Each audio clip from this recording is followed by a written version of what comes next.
Adenatectomy. Whenever we perform a procedure, there is a basic purpose behind that.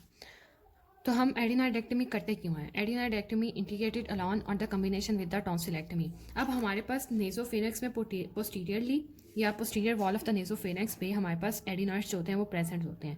अब जो एडिनाइड्स हैं, अगर for example ये बच्चों में भी प्रेजेंट होते हैं और बड़ों में भी, लेकिन एक स्मॉल साइज तक।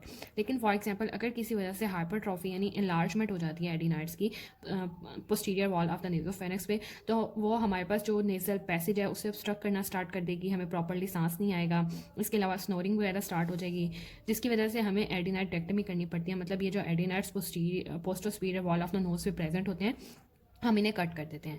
Now what are the indications for the adenoidectomy? First पे एडिनाइड हाइपरट्रॉफी हो गया, मतलब कि जो पेशेंट आया हमारे पास वो स्नोरिंग के साथ आया है या माउथ ब्रीदिंग के साथ आया है या स्लीप एपनिया के साथ आया है, क्यों और उसे स्पीच एबनॉर्मेलिटीज़ भी हो जाएंगी, क्योंकि जो पोस्टीरियर नेजोफेरेंक्स पे एडिनाइड्स हैं उनकी हाइपरट्रॉफी हो गई है। दूसरा रिकरेंट राइनोसाइनोसाइटिस हो जाता है, और इसका बेसिक अंडरलाइन कॉज जो होता है वो हमारे पास एडिनाइड का हाइपरप्लेजिया हो जाता है।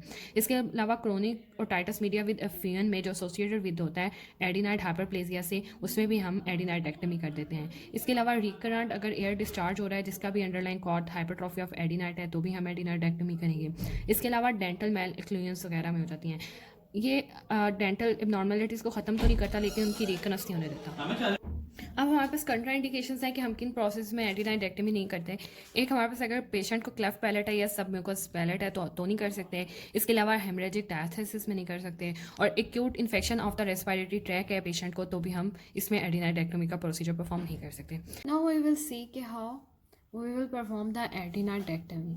अब ना हमारे पास ये जो नेजोफेरेंक्स है ना, इसकी पोस्टीरियर वॉल में हमारे पास एडिनाइड्स नॉर्मली प्रेजेंट होते हैं। अब ये एडिनाइड्स जो होते हैं ना, ये बच्चों में प्रेजेंट होते हैं और 17 ईयर्स पे आके डिसअपेयर हो जाते हैं। लेकिन अगर फॉर एग्जांपल ये जो एडिनाइड्स हैं इस पिक्चर में जैसे कि दिखाया गया है कि ये एडिनाइड्स जो हैं ये इनलार्ज कर गए हैं। अगर इनलार्ज एडिनाइड्स नैरो कर देते हैं एयर पैसेज को, जिसकी वजह से नोज से जो प्रॉपर एयर है वो यहाँ से पास नहीं कर पाती, और जो पेशेंट है वो हमारे पास माउथ ब्रीथिंग स्टार्ट कर देता है। इसके अलावा उसमें स्नोरिंग स्टार्ट हो जाती है। इस पिक्चर में भी आप अप्रिशिएट कर सकते हैं कि यहाँ पे जो एडिनाइड्स हैं ये कितने इनलार्ज हो गए हैं, और यहाँ पे नीचे हमारे पास ये इस जगह पे टॉन्सिल्स प्रेजेंट होते हैं। ये एडिनाइड्स हैं और ये एयर पैसेज को फ्रॉम नोज से ब्लॉक करते हैं, जिसकी वजह से माउथ ब्रीथिंग स्टार्ट हो जाती है। अब हम देखते हैं कि ये क्या है। ये हमारे पास है एडिनाइड क्यूरेट। इससे हम माउथ के थ्रू एंटर कराएंगे, और जिसकी जो हमारे पास बाद में एडिनाइड्स को रिमूव करने में हमारी हेल्प करेगी। उसके बाद जब हम एडिनाइड का प्रोसीजर परफॉर्म करते हैं तो हमने एक्सटेंस कराना होता है हेड को, और मतलब हमने बहुत ज़्यादा हाइपर एक्सटेंशन नहीं करानी, और पेशेंट को मोस्टली इस प्रोसीजर में हम जनरल एनेस्थीसिया के अंडर ट्रीट करते हैं। अब क्या करना है, सबसे पहले ये हमारे पास बॉयज़ डेविस माउथ किया गया है, इसे हमने माउथ पे लगा देना है कि वो च्यू ना कर पाए, या वो अपने दांतों से ट्यूब को वो जो हम क्यूरेट डाल रहे हैं एडिनाइड क्यूरेट, उसे च्यू ना कर पाए। उसके बाद हमने एडिनाइड क्यूरेट को पीछे इंट्रोड्यूस कराना है नेजोफेरेंक्स में, जहाँ पे हमारे पास टॉन्सिल्स वगैरह प्रेजेंट होंगे। उसके बाद जब हम इसे पीछे लेके जाते जाएंगे, और posterior border of nasal septum को सबसे पहले हम अप्रिशिएट करेंगे कि यहाँ पे posterior border of nasal septum हमें टच होता हुआ महसूस होगा।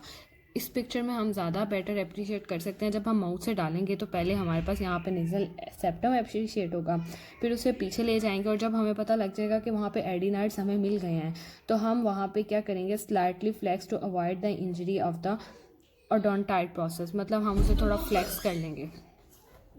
Then we will play a gentle swipe movement here, और उसके बाद हमारे पास जो है एडिनाइड्स को आहिस्ता आहिस्ता शेविंग के प्रोसेस से हम रिमूव कर देंगे। और अगर फॉर एग्जांपल वहाँ पे कोई लेटरल साइड पे अगर कोई छोटा पीस रह गया तो हम उसके लिए कोई स्मॉल क्यूरेट वगैरह भी यूज़ कर सकते हैं। उसके बाद अगर फॉर एग्जांपल वहाँ पे कोई हेमरेज वगैरह, मतलब हमने इसे सेफली रिमूव कर देना है शेविंग प्रोसेस से। उसके बाद जब ये रिमूव हो जाएंगे, अगर वहाँ पे हेमरेज वगैरह है, तो हम उसके लिए जो पोस्ट ऑपरेटिव केयर्स होती हैं उसमें यहाँ पे नेजल पैक रख देंगे विद एंटीबायोटिक के, यहाँ पे कोई सेकेंडरी इन्फेक्शन ना हो या सेकेंडरी इन्फेक्शन कम से कम हो। और इसके अलावा मैंने आपको अगर वहाँ पे कोई पेन वगैरह है तो एनाल्जेसिक्स दे देंगे और एंटीबायोटिक्स यूज़ करेंगे। उसके बाद 24 आवर तक नेज़ल पैक को भी रिमूव कर देंगे। फॉर एग्जांपल हमने एडिनाइडेक्टमी कर लिया तो उसमें हेमरेज होने के चांसेस हैं। अब हेमरेज हमें इस तरह से पता लगेगा कि डार्क कलर वॉमिटिस आएगा पेशेंट को, या तो उसका इंक्रीज पल्स रेट हो जाएगा जो हमें इंडिकेट करेगा जी हेमरेज है। उसके अलावा injury to the Eustachian tube opening हो जाती है, क्योंकि जो हम एडिनाइडेक्टमी के लिए इंस्ट्रूमेंट्स यूज़ कर रहे हैं वो इस स्टेशन ट्यूब को इंजर कर देंगे। उसके इंजरी टू द फिरेंजियम मस्कुलेचर हो सकती है, ग्रिजल सिंड्रोम हो सकता है, इसमें नेक पेन होना शुरू हो जाती है और टार्टिकुलाइटिस स्टार्ट हो जाता है। वेलोफेरेंजियल इंसफिशेंसी हो जाती है, नेजोफेरेंजियल स्टेनोसिस हो जाती है, और इसके बहुत ज़्यादा एडिनाइड्स के चांसेस हैं कि ये रीअकर कर जाए।